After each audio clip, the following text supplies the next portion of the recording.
اعوذ باللہ من الشیطان الرجیم بسم اللہ الرحمن الرحیم۔ علم کی طلب رکھنے والوں کو علم کی دنیا میں خوش آمدید۔ میں ہوں خالد محمود، معلم اسلامیات، اور حاضر ہوں اسلامیات کی ایک نئی ویڈیو کے ساتھ تاکہ آپ کے علم میں اضافہ ہو سکے۔ جماعت ششم کی اسلامیات ہے اور عنوان ہے نبی کریم صلی اللہ علیہ وسلم کا صبر و شکر۔ تو کیا آپ جانتے ہیں کہ صبر کرنے کا کیا فائدہ ہے، اور یہ کہ ہم آخر شکر کیوں ادا کریں؟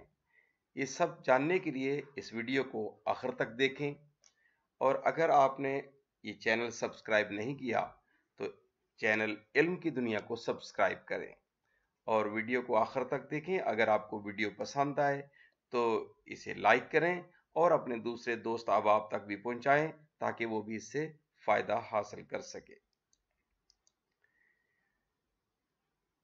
مشقی سوالات ہیں، جس کے اندر سب سے پہلے ہیں مشقی معروضی سوالات۔ مشقی معروضی سوالات وہ ہوتے ہیں جس میں یا تو کثیر الانتخاب جواب ہوتا ہے، یعنی مختلف جوابات میں سے کوئی ایک جواب منتخب کرنا ہوتا ہے، یا خالی جگہ پر کرنی ہوتی ہے، یا جملے درست کرنے ہوتے ہیں، یا کالم ملانے ہوتے ہیں۔ تو آپ کے اس سبق میں جو سوالات ہیں اس کی طرف چلتے ہیں۔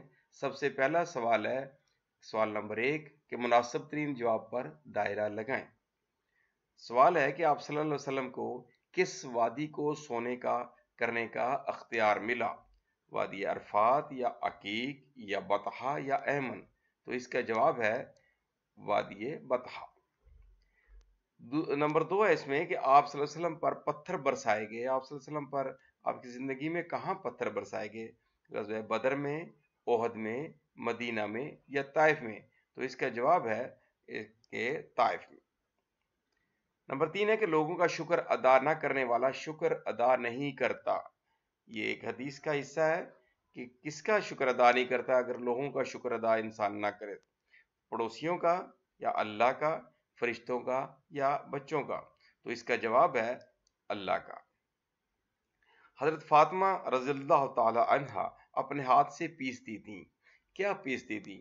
چکی پیستی تھی، پتھر پیستی تھی، چاول پیستی تھی، یا روٹی پیستی تھی؟ تو اس کا جواب ہے وہ چکی پیستی تھی۔ نمبر 5 ہے کہ صبر و شکر سے ہم میں جذبات پیدا ہوتے ہیں۔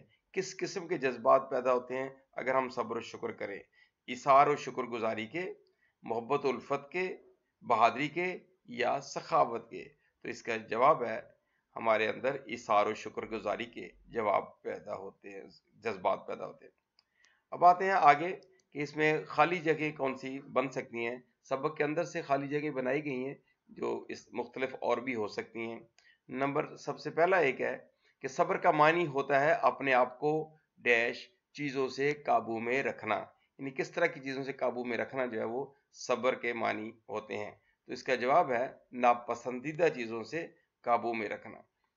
نمبر 2 ہے کہ شکر کا معنی ہوتے ہیں، وہ پہلے صبر کی بات تھی، اب ہے کہ شکر کے معنی ہوتے ہیں ڈیش راضی ہونا۔ تو شکر کے معنی ہے کم پر راضی ہونا، یہ ہے شکر۔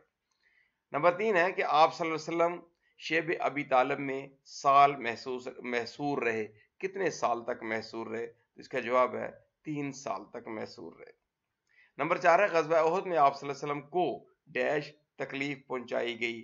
کس قسم کی تکلیف پہنچائی گئی؟ تو اس کا جواب ہے آپ کو جسمانی تکلیف پہنچائی گئی۔ یعنی آپ کو یاد ہوگا جو آپ نے پڑھا ہے سبق میں کہ آپ صلی اللہ علیہ وسلم کے ہونٹ زخمی ہوا، آپ کا نچلا دانت جو ہے وہ شہید ہوا، آپ کی پیشانی پر بھی زخم آیا۔ تو یہ تکلیف جسمانی طور پر غزوہ احد میں آپ کو پہنچائی گئی۔ نمبر 5 آپ صلی اللہ علیہ وسلم کی بیٹیوں کو ڈیش دی گئیں۔ کیا دی گئیں آپ صلی اللہ علیہ وسلم کی بیٹیوں کو؟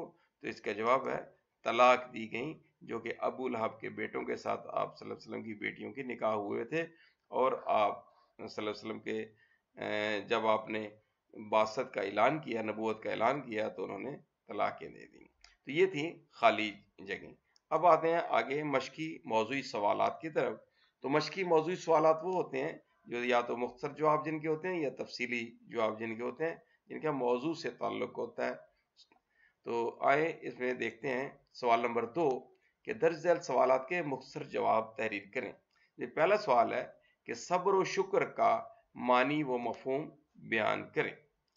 تو اس کا جواب ہے کہ وہ کام یا وہ بات جو ہمیں ناپسند ہو اسے برداشت کرنا صبر ہے، اور کسی کے احسان کو دل سے ماننا اور اس کا اعتراف کرنا یا کم پر راضی ہونا شکر کہلاتا ہے۔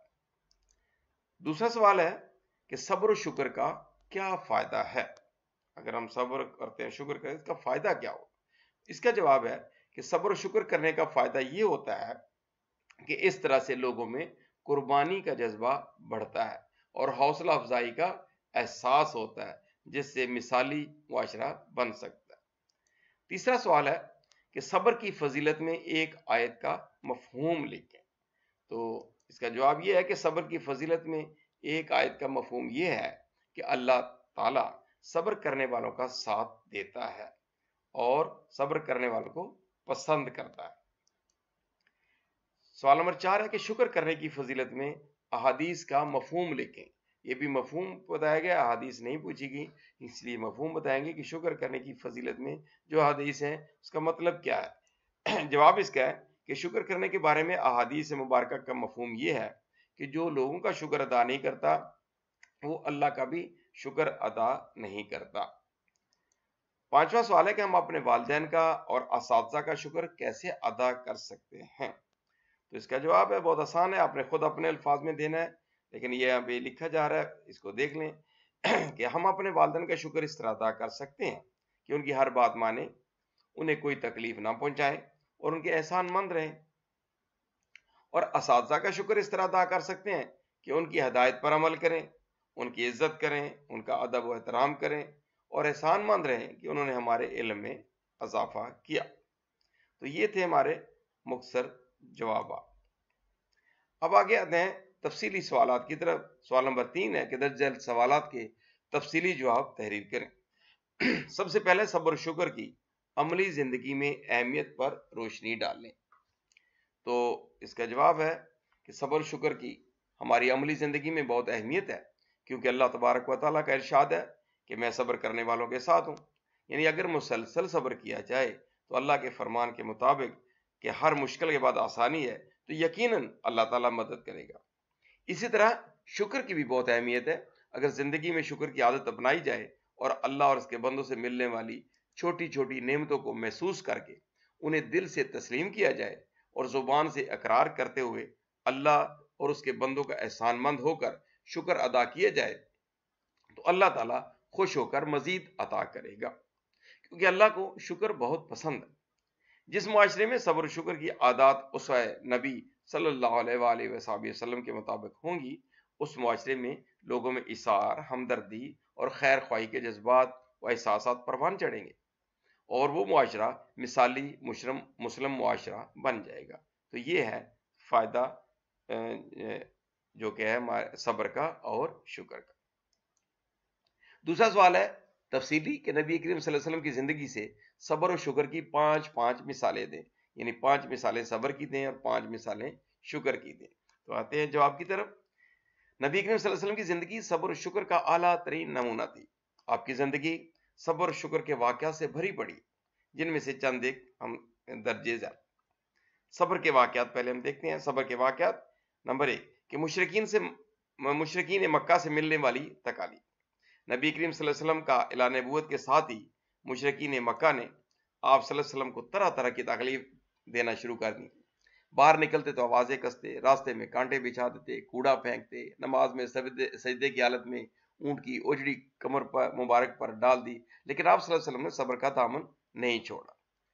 نمبر 2 ہے کہ بیٹیوں کو طلاقیں۔ آپ صلی اللہ علیہ وسلم کی 2 صاحبزادیاں حضرت سیدہ رقیہ اور حضرت سیدہ ام کلثوم رضی اللہ تعالی عنہما کا نکاح ان کے چچا ابو لہب کے بیٹوں سے ہوا تھا۔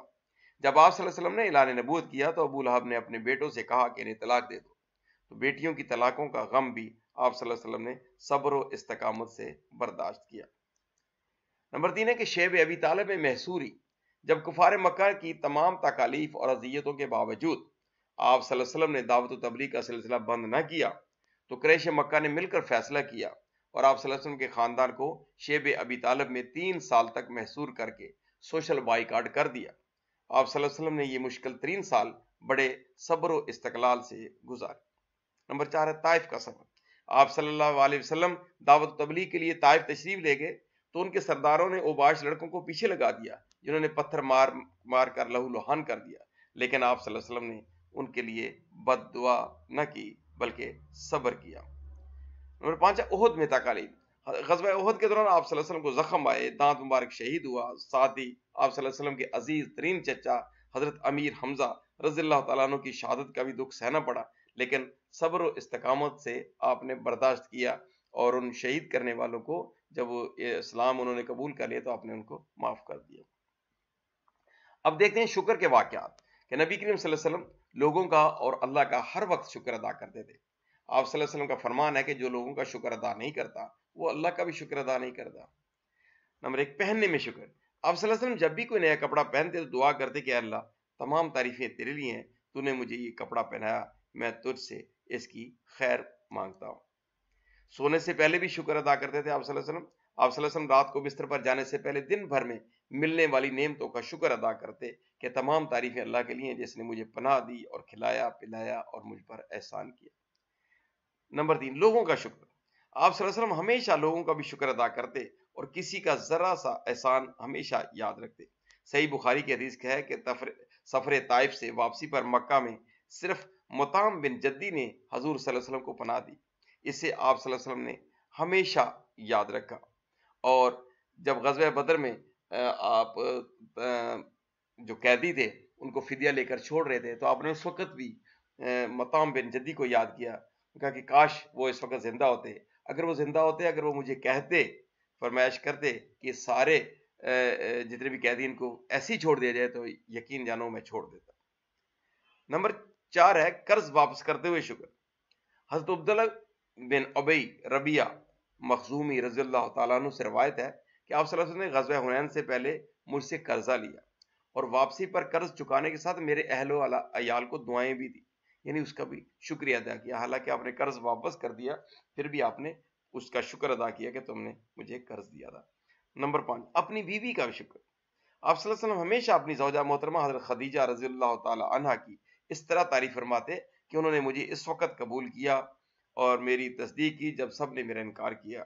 جب لوگوں نے مال سے محروم کیا تو انہوں نے اپنے مال سے میری مدد کی اور مجھے ان سے اولاد بھی عطا ہوئی۔ تو یہ تھے آپ صلی اللہ علیہ وسلم کے شکر کے واقعات۔ تیسرا سوال ہے کہ زندگی کے مختلف معاملات میں صبر و شکر کو کیسے اور کب اختیار کیا جا سکتا ہے؟ یہ ہم نے خود اپنے الفاظ میں لکھنا ہے کہ ہماری زندگی میں کس کس طرح سے ہو سکتے ہیں صبر شکر کے واقعات، ہم کیسے ان کو کر سکتے ہیں۔ اس کا جواب یہ ہے کہ ہماری زندگی مختلف مشکلات اور غموں سے بھری پڑی ہے۔ ان سب معاملات میں ہمیں آہ و پکار یا شور شرابے کی بجائے صبر و درگزر سے کام لینا چاہیے اور اسے اللہ کی رضا سمجھ کر اس پر صبر کرنا چاہیے۔ مثلا راستے میں گاڑی خراب ہو گئی تو بجائے اس کے کہ پریشان ہو اور ٹینشن میں ہو تو ہم اس کو صبر کریں۔ کوئی ہمیں چوٹ لگ جائے اس کو بھی صبر سے برداشت کیا جائے، کوئی چیز گم ہو جائے تو اس پہ صبر کرے، ٹینشن میں نہ آئے۔ کسی نے کوئی اذیت پہنچا دی، تکلیف دی تو اس کو بھی گالم گلوچ یا بددعائیں دینے کی بجائے اس کو صبر کریں۔ کسی عزیز کی وفات ہو گئی تو اس کو اللہ کی رضا سمجھ کر اس پہ صبر کریں۔ کہیں بہت لمبی قطار لگی ہوئی ہے، ہم کھڑے ہیں تو اس میں صبر سے اس کا انتظار کریں اپنی باری کا۔ سگنل بند ہے تو اس کا تھوڑا سا صبر سے انتظار کر لیں کہ سگنل کھلے تو پھر ہم چلیں تاکہ شاید اس میں کوئی بھلائی ہو۔ اور ریلوے پھاٹک بند ہے تو اب انتظار کر رہے ہیں، ٹرین آئے گی گزرے گی، ہم لیٹ بھی ہو رہے ہیں، سب کچھ ہے، لیکن اس سے کوئی فرق نہیں پڑے گا کہ ہم لیٹ ہوں اور ہم ٹینشن لینے سے یا دماغ پہ اس پہ ڈالنے سے کوئی فرق نہیں۔ تو اس میں ہمیں صبر کرنا چاہیے۔ اسی طرح سے شکر کے معاملات کیسے ہو سکتے ہیں کہ اللہ تعالیٰ نے انسان کو ہر طرح کی نعمتوں سے نوازا ہے۔ اگر ہم ذرا سا اپنے آپ پر غور کریں تو ہمیں اندازہ ہوگا کہ اللہ نے ہمیں کن کن نعمتوں سے نوازا ہے۔ ہمیں ہر وقت اس کا شکر ادا کرنا چاہیے۔ مثلا اللہ نے ہمیں کتنا مکمل بنایا، ہمیں اللہ تعالیٰ نے ہاتھ پاؤں دیے ہیں، آنکھیں دی ہیں، کان دیے ہیں، ناک دیے ہیں، سانس لینے کے لیے مفت آکسیجن دی ہے، ہمیں حواس خمسہ سے نوازا ہے کہ ہم محسوس کر سکتے ہیں، ہم دیکھ سکتے ہیں، ہم سن سکتے ہیں، ہم چکھ سکتے ہیں۔ جن کے پاس یہ نعمتیں نہیں ہیں ان اندازہ لگائیں کہ ان کی زندگی کیسی بے رونق ہے۔ ہمیں اپنے والدین، بھائی بہن کی نعمت عطا کی اللہ تعالیٰ نے، اس کا بھی ہمیں شکر ادا کرنا چاہیے. جن کے والدین نہیں ہیں ان سے پوچھیں کہ ان سے کیا بنتی ہے، یا وہ جس کا کوئی بھائی بہن نہیں ہے اس کو پوچھیں کہ اس کے کیا گزرتی ہے. تو یہ اللہ تعالیٰ کی نعمتیں ہیں، ہمیں شکر ادا کرنا چاہیے. رہنے کے لیے گھر اللہ تعالیٰ نے دیا ہے، سفر کے لیے سواریاں دی ہیں، علم کی دولت عطا کی ہے اللہ تعالیٰ نے، رات کی نیند دی ہے سکون کی، بھوک میں اللہ تعالیٰ نے کھانا دیا ہے. ان تمام نعمتوں کا ہمیں برملا اللہ تعالیٰ کا ہر وقت شکر ادا کرنا چاہیے. اس طرح اگر ہمیں کوئی دوسرا شخص اپنی جگہ دے دیتا ہے، سیٹ دے دیتا ہے بیٹھنے میں، کوئی پانی پلاتا ہے ہمیں، کچھ کھانے کو دے دیتا ہے، تو اس کا بھی ہمیں شکر ادا کرنا چاہیے. جزاک اللہ خیر کہنا چاہیے. آپ کے کلاس میں، جماعت میں اگر کوئی آپ کو پین دیتا ہے، ادھار دے دیتا ہے، کوئی پینسل دیتا ہے، کوئی اسکیل دے دیتا ہے، یا آپ کو کام آپ کا ہوم ورک بتا دیتا ہے، تو اس کا شکر ادا کرنا چاہیے. وما علینا الا البلاغ المبین. ہم نے کوشش کی کہ اس کو بہت مختصر اور آسان الفاظ میں آپ کے لیے سوالوں کے جوابات تیار کر دیں. آپ ان کو اچھی طرح سے پڑھ کر اس سے خود بھی اپنے الفاظ میں اس کو لکھ سکتے ہیں. اگر آپ کو یہ ویڈیو پسند آئی ہے تو اس کو آپ لائک کریں اور اس کو اپنے دوسرے دوستوں تک، دوسرے احباب تک بھی پہنچائیں تاکہ وہ بھی اس سے فائدہ اٹھا سکیں. اللہ تبارک تعالیٰ آپ کے علم میں اور عمل میں برکت عطا فرمائے. خدا حافظ.